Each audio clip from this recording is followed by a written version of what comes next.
ନୂଆପଡ଼ା ଜିଲ୍ଲା କୋମନା ବ୍ଲକ ଅନ୍ତର୍ଗତ ସ୍ଥାନୀୟ କୋମନାର ପ୍ରସିଦ୍ଧ ଓ ସୁବିଖ୍ୟାତ ମା ବୈଷ୍ଣୋଦେବୀଙ୍କ ମନ୍ଦିର ଓ ମାଙ୍କୁ ଦର୍ଶନ କରିବା ସକାଶେ ଛତିଶଗଡ଼ ରାଜ୍ୟର ମୁଖ୍ୟମନ୍ତ୍ରୀ ବିଷ୍ଣୁଦେବ ସାଏ ଓ ତାଙ୍କର ସପରିବାର ସହ ଆଜି ଆସିଛନ୍ତି। ତାଙ୍କ ସହିତ ରାୟପୁର ବିଧାୟକ ପୁରନ୍ଦର ମିଶ୍ର ଆସିଥିଲେ। ତାଙ୍କୁ ସ୍ୱାଗତ ଓ ଅଭିନନ୍ଦନ ଜଣାଇବା ସକାଶେ ପୂର୍ବତନ କଳାହାଣ୍ଡି ସାଂସଦ ବସନ୍ତ କୁମାର ପଣ୍ଡା, ଖରିଆ ରୋଡ ବିଜ୍ଞାପିତ ଅଞ୍ଚଳ ପରିଷଦ ଅଧ୍ୟକ୍ଷା सोनिया गोल्डी अग्रवाल, पातालेश्वर मंडल सभापति शत्रुघ्न स्वाई, बीजेपी ब्लॉक सभापति चंदन ठाकुर, बीजेपी वरिष्ठ कार्यकर्ता सदानंद जोशी, वरुण सुनानी, रणजित सिंह दंडसेना, गणपति राउत, नीलांबर नायक सह अनेक बीजेपी कर्मकर्ता उपस्थित थिले। वैष्णोदेवी मंदिर मुख्य पूजक सदन तिवारी तत्वावधान में मंदिर ट्रस्ट पक्षरु भव्य स्वागत वंदापना व्यवस्था होइथिला। एही बासंतिक और चैत्र नवमी उपलक्षे मांको स्वतंत्र पूजार्चना और 16 प्रहर नामयज्ञ अनुष्ठित होउची। एही अवसर में मुख्यमंत्री स्वतंत्र हेलीपैड जोगे आसी जिलारक्षी अधीक्षक गुंडाला राघवेंद्र रेड्डी दायित्व में कड़ा सुरक्षा भितर मंदिर दर्शन करथिले। तत्सहित कोमना ब्लॉक आईएसी सुमंत कुमार नायक सह जिला और छत्तीसगढ़ सिक्यूरिटी पुलिस मुख्यमंत्री को कड़ा सुरक्षा प्रदान करथिले। घुमुरा और संकीर्तन दल माने रंगारंग कार्यक्रम रे मंदिर परिसर उछुली पड़ुथिला।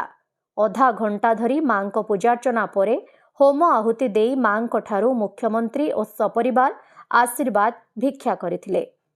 एही मंदिरर विशेषत्व हेउछि एही स्थान को जहा मानसिक करी आसीबे ताहा पूर्ण होइथाय। पुत्र पुत्रीहीन माँ माने माँ को अधुआ पड़िले संतान प्राप्त हुए।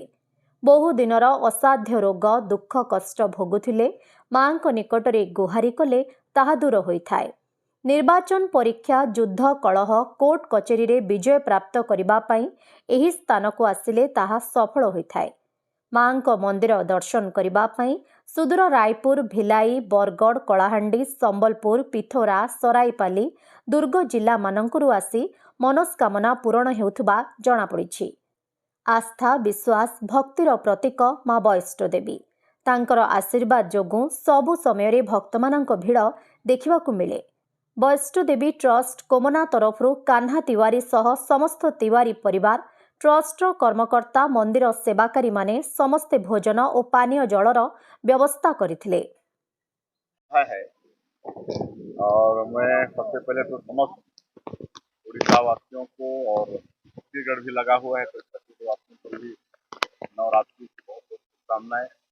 और ऐसे अवसर में हम लोग का सौभाग्य है यहाँ जुमना गांव की भाव में यहाँ माता वैष्णो देवी चरण में हम लोग उनके दर्शन के लिए आए हैं, आशीर्वाद लेने आए हैं। यहाँ गुरु जी का भी दर्शन हुआ है और बड़ा सौभाग्य है कि गुरु जी का चरण धूलि हमारे छत्तीसगढ़ गेम हाउस में जो पड़ा है उसका आशीर्वाद मिला है और माता जी का बराबर आशीर्वाद मिला है। तो ये हमारा आशीर्वाद आज लेने आए थे रात्रि के शुभ अवसर पर और उनका बराबर आशीर्वाद मिलता रहा। नूआपड़ा जिल्लारू जगन्नाथ सागर रिपोर्ट ओडिशा हाइलाइट समाचार।